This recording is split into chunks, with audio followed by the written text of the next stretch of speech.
Welcome everybody to a great spectacle. Today we'll be witnessing a matchup of the highest paid players in the NFL going up against some of the best value players in the NFL to answer the age-old question, just how stupid were the Raiders to trade away Khalil Mack? No, that's not it. We'll be finding out which team is better, but it doesn't really mean anything because the vast majority of the best value players will go on to become the highest paid in their positions. So really it's just present versus future monster contracts, and we're going to find out who's best. The Packers, I should mention, are the highest paid team and the Colts are the lowest paid team, and returning it is Jackson.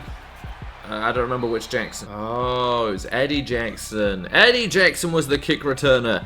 I couldn't think about who that was, and that's literally all I was thinking about. Now on 1st and 10, the value bucket of the NFL. Many kinds of wings and thighs and all sorts of chicken. Patrick Mahomes looking to roll out, gets out of there, and there's nobody there to stop him. Patrick Mahomes with a big run and manages to slide before, well, they're not the real numbers, so I have no idea who that is. Luke Kuechly, the leader of this overpaid defense. Oh, it's not overpaid defense. Currently it's overpaid because the value players are marching down the field. But until they stop them, they will be overpaid. Let's see what Patrick Mahomes does now. Under center, it's Melvin Gordon, the running back.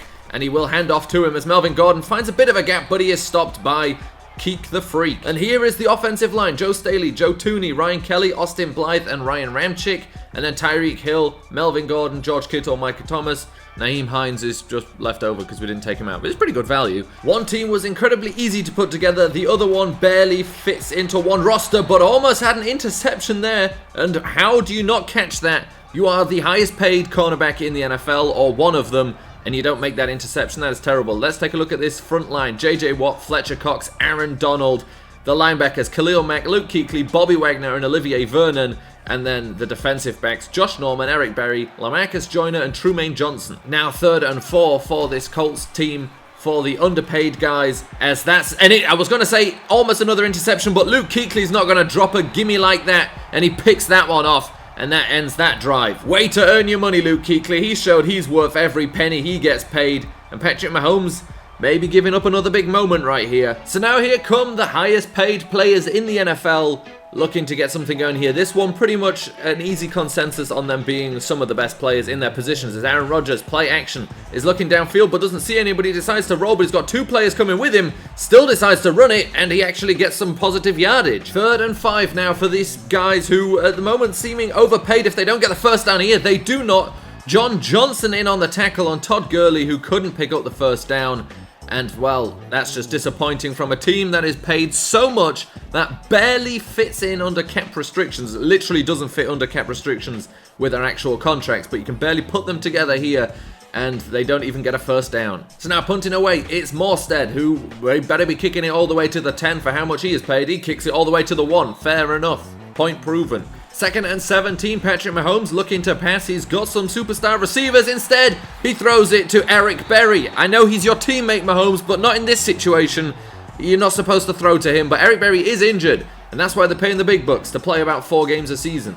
Maybe it's because it's such a hard-fought matchup because the best value players are so good and the highest paid players are so good, but right now nobody's scored any points, and I think that's more disappointing than a good thing. As they go for a play action here, Rodgers in some trouble as a cornerback blitz came in, finds his receiver, Odell Beckham Jr. for the touchdown, and that's what you want to see from the highest paid team in the NFL, points. And now the kickoff coming off the highest paid foot in the NFL because he's paid more than the punter. It's Stephen Gostkowski kicking it back to Eddie Jackson, who's going to look to return this but doesn't get it very far at all, as he is stopped by Travis Kelce, who, fun fact, could have been on the best value team as well as the highest paid team, and he's the only player capable of doing that. And here goes Patrick Mahomes, currently without a win in important games in his career, and this game more important than all of the others. So let's see what he can get going here. He's got the talent around him. He's got some familiar talent around him, as the Chiefs are one of the best value teams in the NFL.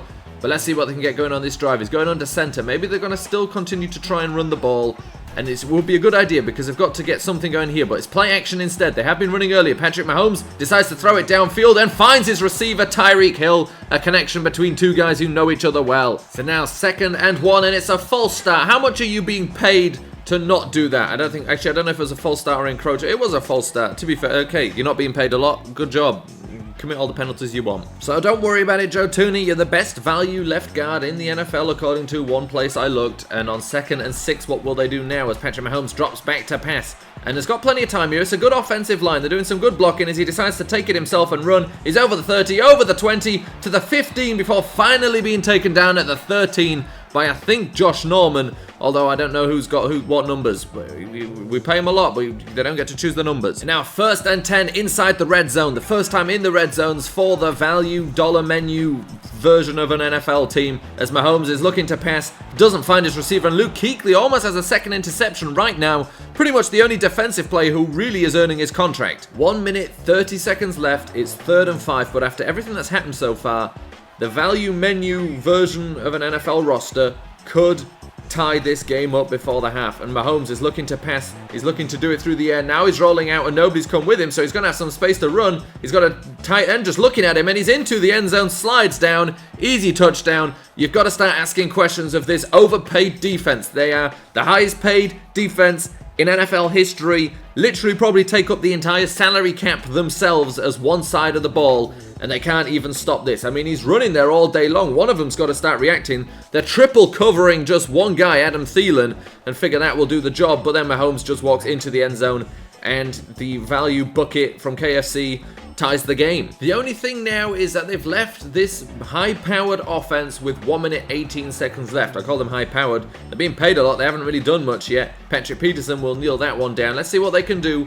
75 yards, 1 minute 18 seconds, 3 timeouts. So now 2nd and 6 in an offense where everybody deserves to be here except for maybe Ryan Jensen, the Buccaneers center. But, you know, they're all high paid, so they've got to have some sort of promise as Aaron Rodgers throws an interception to the rookie sensation Darius Leonard. Darius Leonard, one of the few players from the Colts, and a couple of guys could have made it in if the roster was a little bit deeper.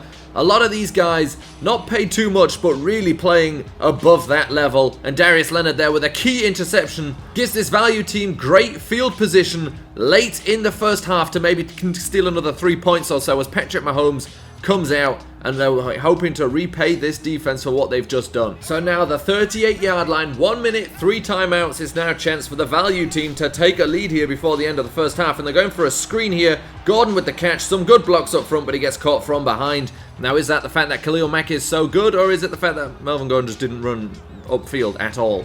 And now 2nd and 8, Mahomes looking to pass quickly, finds Tyreek Hill. Tyreek Hill along the sideline, spins away from one man, finally taken down at the 10-yard line, but with great play from the value team. And there's a guy who definitely was overpaid for the last 5 years. So now 1st and goal from the 10-yard line. 43 seconds, but only 1 timeout now. He's going to have to take some shots into the end zone. Mahomes going to the sideline, and Hill, not Heel, that will be a stupid name. Tyreek Hill is into the end zone for a touchdown, and this value team has fought back after going down 7-0 and throwing 2 interceptions to being up 14-7 with 40 seconds left in the first half. And it's a great catch. He turns upfield, dives into the end zone. Xavier Rhodes was never even close to him. So they have 39 seconds, but they are the highest paid team in the NFL. They are the highest paid players in the NFL, and they have 2 timeouts. 75 yards to go. Can they do it? A big play would take them all the way. An interception could cause them even more problems. Last time it was Darius Leonard who stopped their drive in its tracks. What will Aaron Rodgers do this time? Probably annoyed that he's still having to work alongside Mike McCarthy, but he can still get something done here as he goes quickly and short to Gurley, who makes a man miss and gets out of bounds. That's a great play. That's what money will buy you, is players who make the right plays and the right decisions. Doesn't try and go inbounds to make the guy miss. Make sure he gets out of bounds and stops that clock. 34 seconds left. Now just 61 yards. 61 and, I don't know, about 3 inches left to go. Rodgers, another pass to the sideline. Odell Beckham Jr. catches it. Odell Beckham Jr. makes the wrong decision. He does go inbounds, tries to take it inside to make the man miss. Should have gone outside. That is what money will also buy you, is players who try and make big plays rather than making smart plays. But it is what it is. They're at the 47-yard line. They've still got 1 timeout, so they're probably going to try and get into field goal range here and save that timeout for once they're in field goal range. They're in field goal range now. And you expect, well, no, they're going to hurry it up, I assume, here, or just wait a lot of seconds to finally take that timeout. Or they're just going to let the clock run out and then take the timeout. It's got to be that, or it's just because Mike McCarthy's not a very good head coach anymore. And for some reason, the entire Packers team is in the middle of the field just watching. That's not how the NFL works. You can't just go stand behind the offense. That's if you're playing like 6-a-side Pee-wee League, the coaches can go and stand behind the players. This is not, I don't know what they're doing there. I guess they wanted a closer look. They're just hanging out in the middle of the field. The cameramen are there as well. They're just taking a close-up look. I have no idea what's going on. They also waited until 10 seconds left, which was about 11 seconds off the clock. But now they're going to kick it, so who knows what on earth was going on there. They were probably just waiting their turn until the high-paid offensive players got out of the way and special teams could get on the field. It's going to be a long field goal here, but you figure with how much he's paid, Stephen Gostkowski will make it, and he does, and it narrows the lead to only 4 points. It's a 14-10 game as we'll enter the second half. Now at the 25-yard line, knocking on the door of the red zone. Rodgers looking to get his team in there, and, well, Kelsey almost didn't, but then got knocked back into it. So they are now in the red zone. 3rd and 9 now, and Rodgers looking to pass as he's going to try and get into the end zone. It gets a first down, and Gurley gets into the end zone. I don't know who that was unable to make that tackle. I think Jayon Brown. 2nd and 19, so it's going to be a tough one here as they go for a play action. Mahomes looking to pass, throws it deep. It's a bomb downfield to a wide open receiver, Tyreek Hill, but he overthrew him. How many times have they made that connection playing for the Chiefs? But now here for the value team, they can't connect. So now 3rd and 19. It's going to be a tough one here for Patrick Mahomes and his value friends. But let's see what they can get going as Mahomes starts to struggle in the pocket and he is taken down.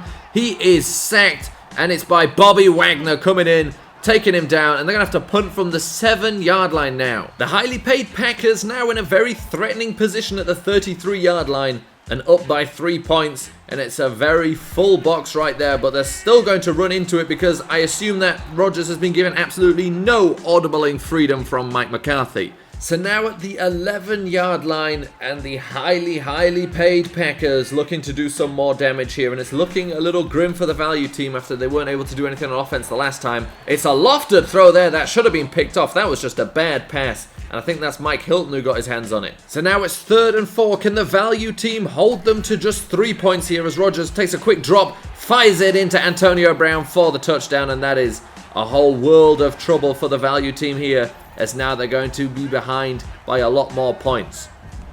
Because that's how it works when other teams score points. You have to score more yourself. Great colour commentary, everybody. Hey ESPN, you found John Gruden's replacement? So after a face mask, the value team is at the 49-yard line in enemy territory as Mahomes is struggling to find anybody, decides to tuck it and run for himself. For some reason decided to run into the middle of the field, loses the ball. It's immediately picked up, luckily for him, but that was not good decision making whatsoever. Joe Staley there rescuing that one. 4th and 16 now. Obviously, if they don't get it here, the game is over as he fires deep downfield for his receiver, the catch of the season, Adam Thielen. And that's why you can just take those shots, because you've got great receivers down there. And what a catch by Adam Thielen. Absolutely incredible. And now 1st and goal at the 2-yard line, looking to get this one in quickly as well, and they may just have enough time for a miracle here as Mahomes, open receiver, but he overthrows Melvin Gordon. He was there. It's an onside kick, it's an onside attempt, and it's picked up immediately by Mike Evans, and that will be the end of this game. No chance now for the value team to come back. I mean, they got 3 timeouts. Technically there's a chance, but I doubt it. So 3rd and 7, this is the last chance that they've got. Stop them here as they look to pass. Rodgers finds his receiver. It's a first down, Mike Evans, and that will be the end of the game. No chance for them now. And there you have it, an astonishing revelation. It turns out that the players who are paid the most in the NFL are better than the players who are not paid the most in the NFL. It's almost as if they get paid based on their performances, and here they have the win today. But, you know, the value team are the stars of the future, the monster contracts of the future. Well, the value players of this season, to be fair, so maybe it's one-season wonders. Who knows? But the Packers, the highly paid Packers, take it in this one. But it was a close game, but that's what you pay them the big money for, being clutch in those final game situations. And even though, you know, look, they started strong, that touchdown there by Tyreek Hill to give them the lead, but then they were just able to fight back. They obviously have a lot more experience. There's a lot more veterans in this highly paid team than there is in the value team. A lot of young players in the value team, and the veterans fought back. They used that money they had. They used that experience they had. Okay, they didn't use the money they had. Maybe they did. Maybe they paid the referees. Hey, somebody get on that. Did they pay the referees? We'll never know. Or maybe they did. I'm saying they did.